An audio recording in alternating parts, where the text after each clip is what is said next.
नमस्कार, मैं हूं आपके साथ गौरव राजेंद्र। बुलेटिन की शुरुआत करते हैं। सीएम सैनी ने कहा कि हर परिवारजन से सीधा संपर्क आपके इस बेटे ने पिछले 3 महीने में 1.5 लाख लोग मुख्यमंत्री आवास पर मिलने पहुंचे, जिनमें से 75,000 लोगों के काम किए गए और अन्य लोगों के काम भी तीव्र गति से किए जा रहे हैं। आज संत कबीर कुटीर पहुंचे, अपने परिवारजनों से भेंट कर उनका हालचाल जाना और उनके द्वारा बताए गए विभिन्न विषयों को सुना और निवारण हेतु मौके पर ही अधिकारियों को आवश्यक दिशा निर्देश दिए गए।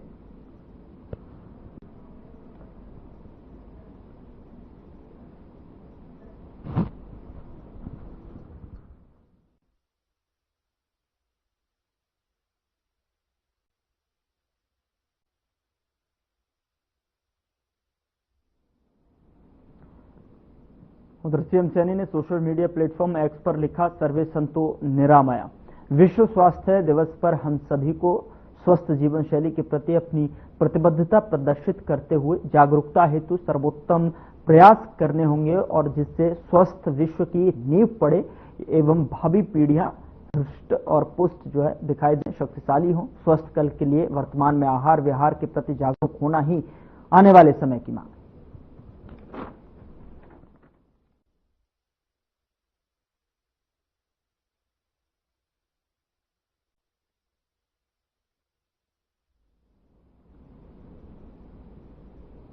हरियाणा के कृषि एवं किसान कल्याण मंत्री श्याम सिंह राणा ने कहा कि हरियाणा बीज संशोधन विधेयक 2025 के बाद में किसानों को नकली और मिलावटी बीजों से निजात मिलेगी। और कृषि मंत्री आज अपने निवास पर लोगों की समस्याएं सुनने के बाद पत्रकारों से बातचीत कर रहे थे।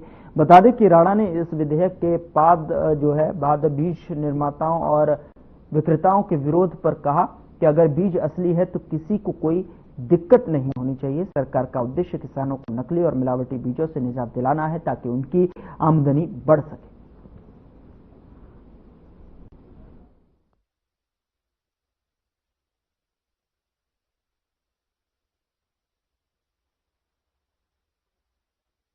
सौगात तो देखिए है ही है। एयरपोर्ट का होना बहुत बड़ी बात है और प्लांट का जो विस्तार होगा, दूसरा प्लांट लगेगा, ये भी विकास के अंदर मील का पत्थर साबित होगा।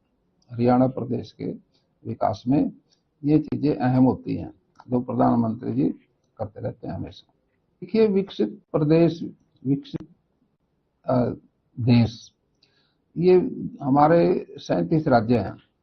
अगर ये सारे विकसित हो जाएंगे तो देश विकसित ऑटोमेटिक हो जाएगा। और विकास की प्रक्रिया जब से भारतीय जनता पार्टी आई है तब से विकास की तरफ सरकार का पूरा ध्यान है। देखिए, लोगों में रैली का बहुत उत्साह, सीजन भी है लेकिन सीजन के साथ साथ रैली का ज्यादा उत्साह है। मोदी जी को सुनने के लिए रदौर के हर गांव से बहुत बड़ी संख्या में लोग जाएंगे।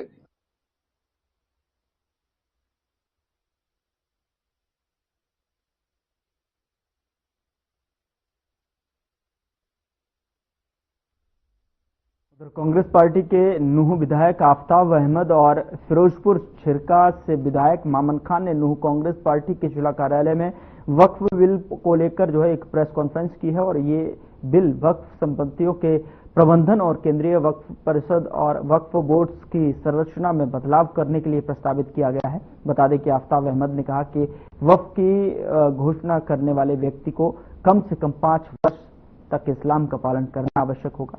जिला कलेक्टर को वक्फ संपत्तियों के सर्वेक्षण का अधिकार दिया गया है। वक्फ के रूप में पहचानी गई सरकारी संपत्ति वक्फ की नहीं रहेगी और इसका स्वामित्व जिला कलेक्टर की तरफ से निर्धारित किया जाएगा। इन निकायों में गैर मुस्लिम सदस्यों को शामिल करने का प्रावधान है और उनकी संरचना में बदलाव किया गया है।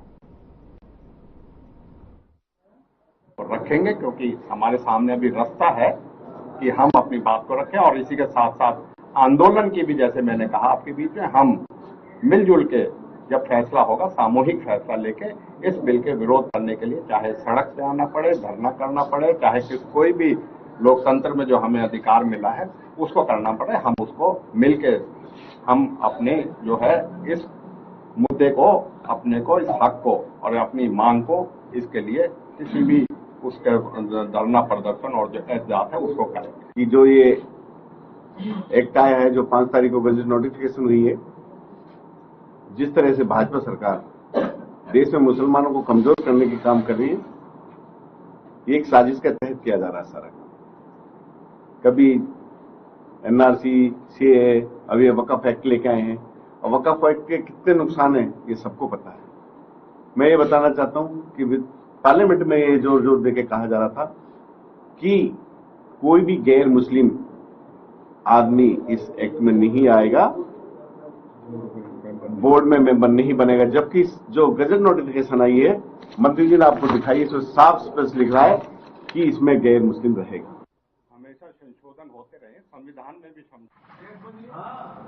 नगर परिषद के कर्मचारियों द्वारा घायल जीव जंतुओं को उठाने से इनकार किए जाने के विरोध में आपको बता दें कि गौरक्षा दल भिवानी के सदस्यों ने प्रधान संजय परमार के नेतृत्व में भिवानी के विधायक घनश्याम सर्राफ के आवास के समक्ष धरना दिया। तो वहीं 10 गौ सेवक क्रमिक अनशन पर बैठे और क्रमिक अनशन पर रोजाना 10 गौ सेवक जो है बैठेंगे। और इस दौरान गौरक्षा दल भिवानी के सदस्यों ने आरोप लगाया कि पिछले कई दिनों से शहर की सड़कों पर घायल गाय और अन्य जानवर बेसहारा हालत में पड़े हुए हैं, लेकिन भिवानी नगर परिषद की ओर से कोई सहायता नहीं मिल रही है, जिसकी वजह से घायल या बीमार गाय और साथ ही अन्य जानवर दम तोड़ रहे हैं। इस मौके पर गौरक्षा दल के प्रधान संजय परमार ने बताया कि घायल और बीमार गाय और अन्य जानवरों की सेवा के लिए गौरक्षा दल भिवानी की मांग पर सांसद ने नगर परिषद को वर्ष 2019 में एक एम्बुलेंस भेंट की थी। यहाँ से 10 दिन पहले अचानक हमारे पास है ना नगर परिषद के ड्राइवर का फोन आया, भी एम्बुलेंस वापस मंगवा रहे हैं नगर परिषद वाले, भाभी को काम होगा ले जाए। बाद में पता लगा कि भाई क्यों मंगवा रहे हैं, तो कारण को बताया नहीं नॉलेज। नगर परिषद के ने हमने मना कर दिया कि भाई यहाँ की एम्बुलेंस है ना गौरक्षा दल से जो दे रखी है वो नहीं दी, वापस ले ली जाएगी। तो हमने अधिकारी को फोन किया भाई क्या मैटर है, तो नॉलेज नगर परिषद के जो कर्मचारी है वो मना करके कोई भी एक्सीडेंट घायल कुत्ता बिल्ली घायल होगी तो वो नहीं उठाएंगे।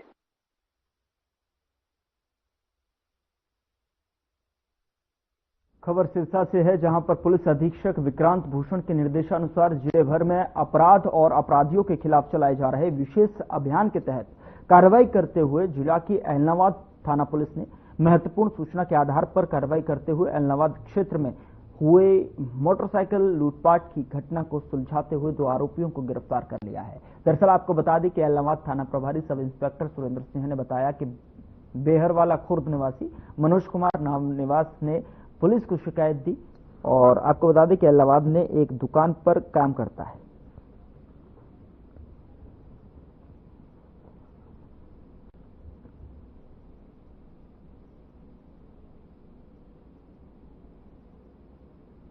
तो अपराधियों के खिलाफ अभियान लगातार तेज है। थाना एलनाबाद पुलिस ने जो है अपराधियों के खिलाफ अभियान चलाया रखा है।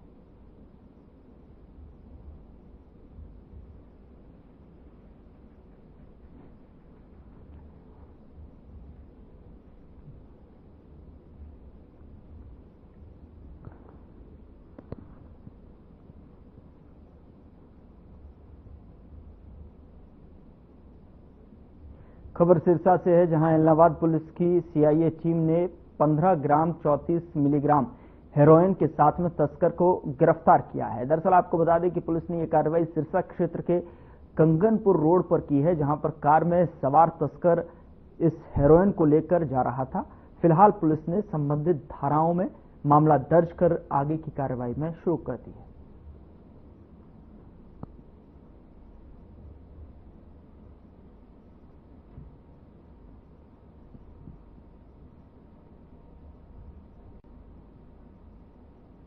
उधर युवाओं को नशे से बचाने की मुहिम के साथ राज्य के मुख्यमंत्री नायब सिंह सैनी ने जिस साइक्लोथॉन 2.0 यात्रा को हिसार से हरी झंडी दिखाकर रवाना किया था, साइक्लोथॉन 2.0 यात्रा 7 अप्रैल को महेंद्रगढ़ जिले के गांव बाघोत में पहुंची और इस मौके पर सभी जनप्रतिनिधि और उपायुक्त डॉक्टर विवेक भारती सहित अन्य अधिकारी मौजूद रहे और साइक्लिस्ट्स का जो है फूल मालाओं से स्वागत किया गया। इस मौके पर गांव बाघोत में महेंद्रगढ़ के विधायक कंवर सिंह यादव मौजूद रहे। और वहीं आपको बता दें कि 8 अप्रैल को आईटीआई से विधायक ओम प्रकाश यादव यात्रा को आगे लेकर रवाना करेंगे। आपको बता दें कि उपायुक्त डॉक्टर विवेक भारती ने बताया कि जिला प्रशासन जन भागीदारी के साथ में इस कार्यक्रम को सफल बना रहा है। रूट पर पड़ने वाले प्रत्येक गांव में साइकिलिस्ट का भव्य स्वागत किया गया। हरियाणा प्रदेश को नशा मुक्त बनाने के लिए हरियाणा नारकोटिक्स डिपार्टमेंट के DGP operation DGP Shatrujeet Kapoor की सफलता के आधार पर यह प्रयास किया गया है कि हरियाणा के मुख्यमंत्री नायब सिंह सैनी के नेतृत्व में हरियाणा प्रदेश में नशा मुक्त अभियान चलाया जाए। इस अभियान की शुरुआत 6 अप्रैल को हिसार से की गई और इस यात्रा में लगभग 2000 से अधिक साइकिल यात्री युवाओं के रूप में अपना समर्थन देते हुए गांव-गांव होकर यह यात्रा आ रही है। इस यात्रा में सांस्कृतिक गतिविधियों के माध्यम से, नुक्कड़ नाटकों के माध्यम से भी साइक्लोथॉन सेकंड पूरे हरियाणा में 5 से 27 चल रही है। आज महेंद्रगढ़ डिस्ट्रिक्ट में एंट्री हुई है। आज का जो पूरा रूट रहेगा वो नारनौल जाके खत्म होगा। कल नारनौल से 7 बजे ब्लैक ऑफ कंप्लीट करेंगे और वो आगे रिवाड़ी है। बेसिकली नशा मुक्त हरियाणा का संदेश ये यात्रा दे रही है और लोगों को कह रही है कि फिजिकल एक्सरसाइज करें और नशे को छोड़ें। ये यात्रा बागोत पहुंची है, क्या कहना है? लेकिन मैं कहना चाहता हूँ कि माननीय मुख्यमंत्री का जो अभियान है नशा मुक्ति, इस प्रदेश को नशा से मुक्त करवाना हमारा मुख्य उद्देश्य है और इस उद्देश्य के लिए ही पूरा प्रशासन, मुख्यमंत्री जी ने जो एक घोषणा की है, एक निर्णय लिया है। रेवाड़ी के बावल में दिल्ली जयपुर हाईवे पर रविवार सुबह एक बड़ा सड़क हादसा हुआ। बता दें कि डीवीजी कंपनी के पास रुद्व फ्लाईओवर पर 2 कारों में जोरदार टक्कर हो गई। हादसे में किसी भी यात्री को नुकसान नहीं हुआ है। बता दें कि पुलिस मौके पर पहुंची। जानकारी के अनुसार 2 कार दिल्ली से जयपुर की तरफ जा रही थी। दिल्ली जयपुर हाईवे पर डीवीजी कंपनी के पास रुद्व फ्लाईओवर पर दोनों गाड़ियों की जोरदार टक्कर हो गई। हादसे में एक कार फ्लाईओवर से नीचे गिर गई और जबकि दूसरी कार भी बुरी तरीके से क्षतिग्रस्त हो गई।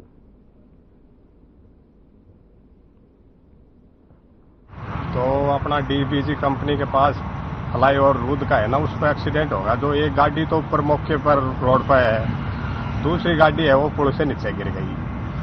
हमने कसोला का एरिया पड़ा, हमने कसोला थानों को सूचना करी तो जो एसआई धर्मेंद्र मौके पर आ गया और बाकी कार्रवाई चल रही है। सर चोट वगैरह किसी के चोट नहीं है, गाड़ी डैमेज होगी, बाकी चोट नहीं है। तो अभी इनका उपचार के लिए या क्या आगे की क्या कार्रवाई चल रही है? किस तरह का एक्सीडेंट हुआ था? थाना वाले हैं जो अपनी कार्रवाई कर रहे हैं। एक्सीडेंट का कारण क्या था? एक्सीडेंट का कारण तो साहब ये रोड पर जो है ना, कोई शराबबाजी पीकर चलाते हैं, इनका ये है। फतेहाबाद पुलिस अधीक्षक आस्था मोदी आईपीएस के दिशा निर्देश पर चलाए जा रहे अपराध मुक्त फतेहाबाद अभियान के तहत फतेहाबाद की अपराध शाखा फतेहाबाद ने मात्र 24 घंटे में ही गांव ठुइया में हुई हत्या की वारदात को सुलझाते हुए वारदात को अंजाम देने वाले 7 आरोपियों का काबू करने में सफलता हासिल की है। पकड़े गए आरोपियों की पहचान शक्तिपुत्र जोगेंद्र निवासी किठाना जिला कैथल, अभिषेक उर्फ अभिपुत्र कुलदीप निवासी माजरा रोहेडा जिला कैथल, अंकित पुत्र रघुवीर सिंह निवासी खेड़ी शेरखां जिला कैथल, सुशील पुत्र सुभाष बुडानिया निवासी भट्टूकला और विक्रम पुत्र सूरजभान निवासी बासड़ा जिला हिसार। तो वहीं रोहताश उर्फ तासी निवासी पीलीमंदोरी 7वां आरोपी जुनाइल के रूप में हुई है। हमारे भट्टू थाने के एरिया में वहाँ पे एक एसबीआई का कस्टमर सर्विस पॉइंट जो चालक थे उनका मर्डर किया गया था और वहां से मौके से एक लैपटॉप जो है वो चोरी किया गया था। ये एक बॉच्ड डकैती का अटेम्प्ट था। जो लोग थे वो वहां पे आए थे ये सोच के कि जो ये कस्टमर सर्विस पॉइंट्स होते हैं इनमें रफली करीबन 1.5-2 लाख रुपए तो मिल ही जाते हैं, तो वो उसी की डकैती करने की मंशा से ही वहां पे आए थे।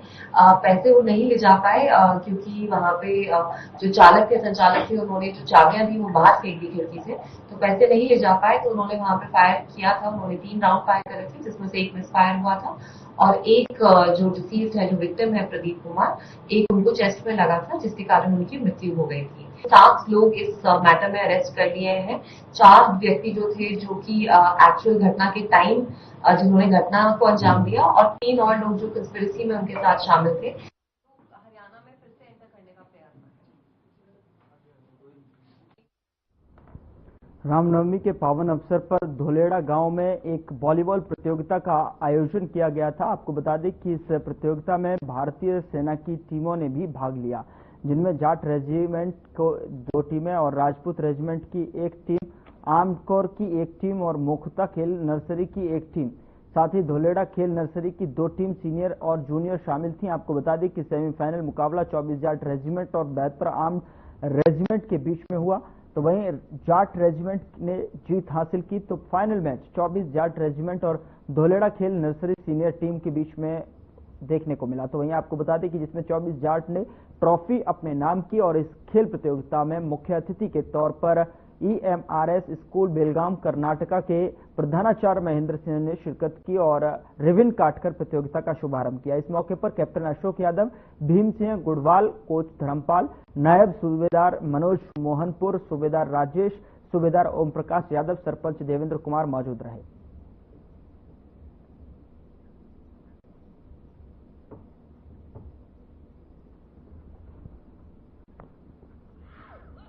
वॉलीबॉल खेल नर्सरी मोकोता से आए हैं यहाँ पर धोधुड़ा के अंदर वॉलीबॉल खेल प्रतियोगिता के लिए, जो कि यहाँ वॉलीबॉल का मैच होता है। आप हरियाणा में आए हो, कैसा लग रहा है? बहुत बढ़िया लग रहा है, जो कि यहाँ काफी खेल का आदर सम्मान है और प्रेम भाव आपस में बढ़िया खेलकूद का महोत्सव हो रहा है। तो यूनिट से टीम आई है, कितने लोग आए?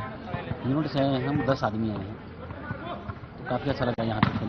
ये सभी टीमें मोकोता खेल नर्सरी में प्रैक्टिस करती हैं और ये सेकंड जाट 24 जाट 28 राजपूत और 72 आर्मर ये कुछ दिनों के लिए आई हुई है और बहुत अच्छा लगा। यहाँ धोलेड़ा में ये खेलती है क्योंकि ये मेरे गांव की नर्सरी है और मैंने जब 4 साल पहले इसका जो डेवलपमेंट देखा था, ये एक बहुत ही एक बच्चे जैसी मतलब ग्रोइंग स्टेज में थी, लेकिन आज जिस तरह से भीम और जो दूसरे लीलाराम और दूसरे जो सहयोगी हैं उनके द्वारा जो अरेंजमेंट किए गए हैं वो अरेंजमेंट काबिले तारीफ है। लाइट का अरेंजमेंट इतना अच्छा हुआ है, बिना किसी आउट बाहर वाले की मदद के से ये गांव की हेल्प से और जितना अच्छा जो अरेंजमेंट किया गया है वो अरेंजमेंट बहुत ही अच्छा काबिले तारीफ है। और ये धोलेड़ा के अंदर गेम हो रहे हैं, ये देखने के लिए इधर आए थे, बहुत अच्छा लगा देखकर। अच्छे गेम हो रहे हैं, आर्मी की टीम आई, 4 आर्मी की टीम आई है और धोलेड़ा की टीम है और एक बाहर की टीम भी है। बहुत अच्छा लगा, अच्छी टीमें हैं, अच्छे प्लेयर हैं, तो बढ़िया होगा, अच्छे प्लेयर निकल के आएंगे। बाहर की टीम खेलने आई है तो धोलेड़ा गाँव को बेनिफिट मिलेगा इसका। उधर भारतीय खेल प्राधिकरण की तरफ से साई कुरुक्षेत्र से फिट इंडिया मूवमेंट के तहत पुलिस प्रशासन के सहयोग से साइकिल रैली निकाली गई। इस साइकिल रैली को डीएसपी मुख्यालय सुनील कुमार ने हरी झंडी देकर रवाना किया। आपको बता दें कि उन्होंने कहा कि स्वस्थ व्यक्ति अपने जीवन के हर लक्ष्य को सहजता से पूरा कर सकता है, इसलिए हर व्यक्ति को अपने स्वास्थ्य और फिटनेस की तरफ विशेष ध्यान देने की आवश्यकता है।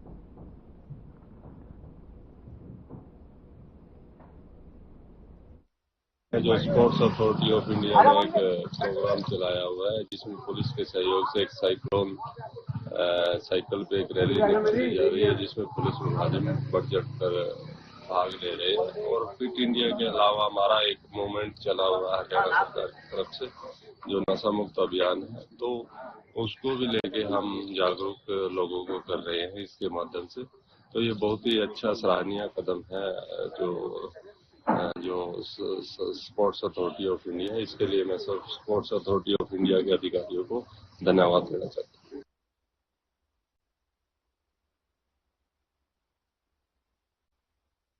उधर जुलाना थाना क्षेत्र के गांव में एक नाबालिग लड़की से दुष्कर्म का मामला सामने आया है। आपको बता दें कि जिस तरीके से जुलाना से ये मामला सामने निकल कर आया है, जहां पर एक नाबालिग लड़की के साथ में थाना क्षेत्र की महिला ने पुलिस को शिकायत की, जिसके बाद बताया गया कि उसकी बेटी की दोस्ती डाटा गोराना निवासी युवक के साथ इंस्टा पर हुई थी, जिसके चलते उनकी बात बढ़ती गई और एक दिन युवक गांव के बस स्टैंड से उसकी बेटी को गाड़ी में बैठा कर ले गया और उसकी बेटी के साथ में दुष्कर्म किया। जुलाना थाना प्रभारी ने बताया कि जुलाना पुलिस को एक 0 FIR मिली थी, जिसमें एक महिला की तरफ से बताया गया था कि उसकी नाबालिग बेटी के साथ में युवक ने दुष्कर्म किया है। पुलिस ने महिला की शिकायत पर युवक के खिलाफ पॉस्को एक्ट सहित विभिन्न धाराओं के तहत मामला दर्ज कर आगामी जांच शुरू कर दी।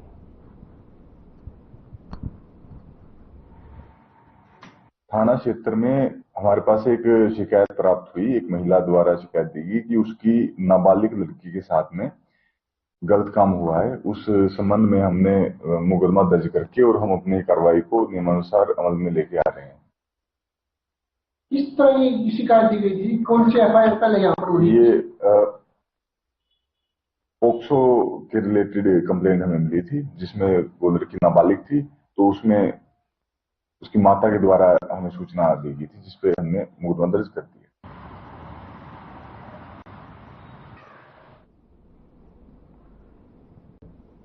उधर जुलाना क्षेत्र में जींद रोहतक मार्ग पर स्थित संकट मोचन पेट्रोल पंप से एक चावल से भरा कंटेनर चोरी हो गया और इसकी शिकायत पुलिस को दी गई। बता दें कि पुलिस ने अज्ञात के खिलाफ मामला दर्ज कर जांच शुरू कर दी है। बूढ़ाखेड़ा लाठर गांव निवासी जगवीर ने पुलिस को शिकायत में बताया कि वे कैथल से चावल लोड करके लाया था। उसने कंटेनर को शाम करीब 5 बजे संकट मोचन पेट्रोल पंप पर खड़ा किया। सुबह जब वह पंप पर गया तो ट्रक वहां पर नहीं मिला। काफी तलाश के बाद में ट्रक का कोई सुराग नहीं मिला, जिसके बाद जो है उसने पुलिस को शिकायत दी।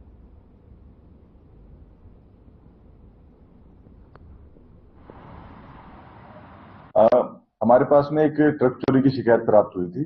हमें सूचना मिली कि एक ट्रक चोरी हो गया, जिसपे हमने उस पर छानबीन की, मुकदमा दर्ज करके हम लोग इन्वेस्टिगेशन कर रहे थे। जो इन्वेस्टिगेशन के दौरान पोड़ी गांव से हमें उसका ट्रक का जो बैक पिछला हिस्सा था जिसमें चावल थे वो हमें मिला था, वो हमने ले लिया। बाकी अज्ञात व्यक्ति द्वारा ये ट्रक को चोरी किया गया, उस पर छानबीन कर रहे हैं, जल्द से जल्द उनको राउंड अप किया जाएगा। ये संकट मोचन पे से की वारदात है, वहां से इसको चोरी किया गया। सीसीटीवी फुटेज की जांच कर रहे हैं हम लोग। सीसीटीवी फुटेज को चेक किया जा रहा है, जो भी साक्ष्य सामने आ रहे हैं उनको फाइल पे लिया जा रहा है। उधर तोशाम क्षेत्र के गांव खरकड़ी मखवान के जो किसान जो हैं सुखवीर सिंह के खेत में अचानक आग लग गई और जिससे लाखों रुपए का नुकसान बताया जा रहा है। आपको बता दें कि किसान सुखवीर सिंह ने बताया कि वह 12 एकड़ में टमाटर की खेती करता है, जिसमें आग लग गई। उसने टमाटर खेती संबंधित दवाइयां, स्कूटी, 200 प्लास्टिक के पाइप, मिनी स्प्रिंकलर आदि लगभग 3 लाख रुपए का नुकसान का अनुमान जताया जा रहा है। इस अवसर पर उपस्थित किसानों ने सरकार से मांग की है कि किसान को सरकार उचित मुआवजा दे।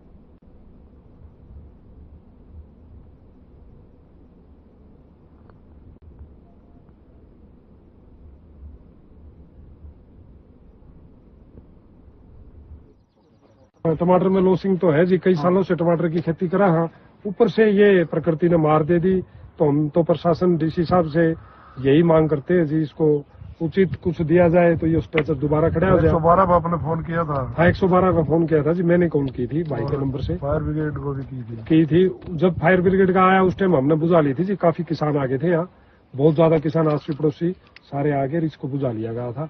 कोई ट्रैक्टर भर के लाया था, उससे स्प्रे पंप से इसको कर दिया था जी। नुकसान है जी लगभग 3-3.5 लाख रुपए मिनिमम नुकसान है इसका।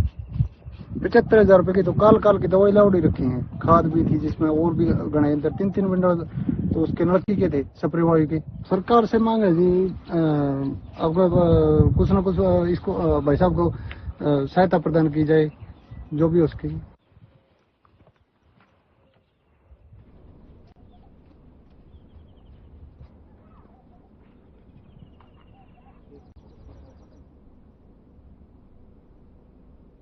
फिलहाल बुलेटिन में इतना ही। नमस्कार।